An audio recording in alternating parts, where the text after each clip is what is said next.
رحمۃ اللہ اس وقت ہم غازی علم الدین شہید رحمۃ اللہ علیہ کے مزار پہ حاضر ہیں۔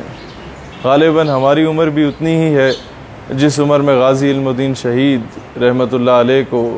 تختہ دار پہ لٹکایا گیا تھا اور ہمیشہ کے لیے امر ہو چکے تھے۔ میں ایک بات آپ لوگوں کو بتانا چاہتا ہوں، بالخصوص نوجوانوں کو، کہ اگر آپ سے کوئی پوچھے کہ آپ ناموس رسالت یا ختم نبوت صلی اللہ علیہ وآلہ وسلم کے دفاع کے لیے کسی عالم یا پیر کے پیچھے کیوں جا رہے ہیں، تو آپ اسے کیٹیگوریکلی اور لاجیکلی ایک چیز بتا سکتے ہیں کہ اگر ہم ناموس رسالت کا دفاع کر رہے ہیں تو ہم لوگ قائد اعظم رحمۃ اللہ علیہ کی پیروی کر رہے ہیں جنہوں نے غازی علم الدین شہید کا کیس لڑا تھا۔ ہم لوگ علامہ اقبال رحمۃ اللہ علیہ کی پیروی کر رہے ہیں جنہوں نے غازی علم الدین ڈیفنس کمیٹی بنائی تھی، اور جب قائد اعظم رحمۃ اللہ علیہ جیل میں جاتے ہیں اور کہتے ہیں کہ علم الدین تم ایک مرتبہ کہہ دو کہ جب میں نے گستاخ کو قتل کیا تو میں ہوش میں نہیں تھا،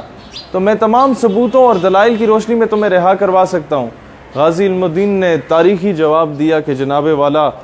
زندگی چے پہلا کم کیتا ہے جڑا ہوشش رہ کے کیتا ہے۔ اور پھر کمرہ عدالت میں جاتے ہیں تو جج انگریز تھا، وہ کہتا ہے کہ علم الدین تم نے گستاخ کو قتل کر کے قانون ہاتھ میں لیا، تم نے توہین عدالت کی ہے۔ علم الدین جواب دیتے ہیں کہ جج صاحب جب آپ توہین عدالت برداشت نہیں کر سکتے تو مسلمان توہین رسالت برداشت کیسے کر سکتا ہے؟ اور پھر وہ علامہ محمد اقبال رحمۃ اللہ علیہ تھے کہ جب غازی علم الدین کو دفنایا جا رہا تھا تو اس سے پہلے علامہ اقبال اس قبر میں لیٹے اور پھر وہ نکلے اور پھر علم الدین شہید کو دفنایا گیا۔ لوگوں نے پوچھا کہ اقبال یہ کیا ماجرا ہے؟ حضرت اقبال رحمۃ اللہ علیہ نے جواب دیا کہ بروز حشر اس قبر کی مٹی گواہی دے گی کہ ایک عاشق رسول کی قبر کی مٹی کو اقبال نے چھوا ہے۔ اور پھر انہوں نے ایک تاریخی جملہ کہا کہ اسی گلا کردے رہ گیا تے تڑکھانا دا منڈا بازی لے گیا۔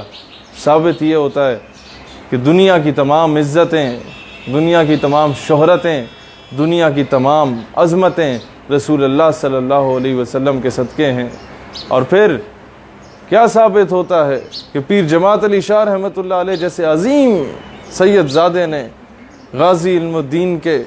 قدموں کو چوما بوسہ دیا جب ان کی میت لے کے جا رہے تھے،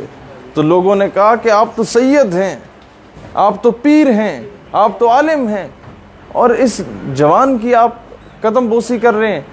انہوں نے تاریخی جواب دیا کہ اس کے پیر میں تب چوم رہا ہوں کہ اس نے میرے نانا کے دین کی، میرے نانا کی حرمت اور عظمت پہ پہرا جو دیا تھا۔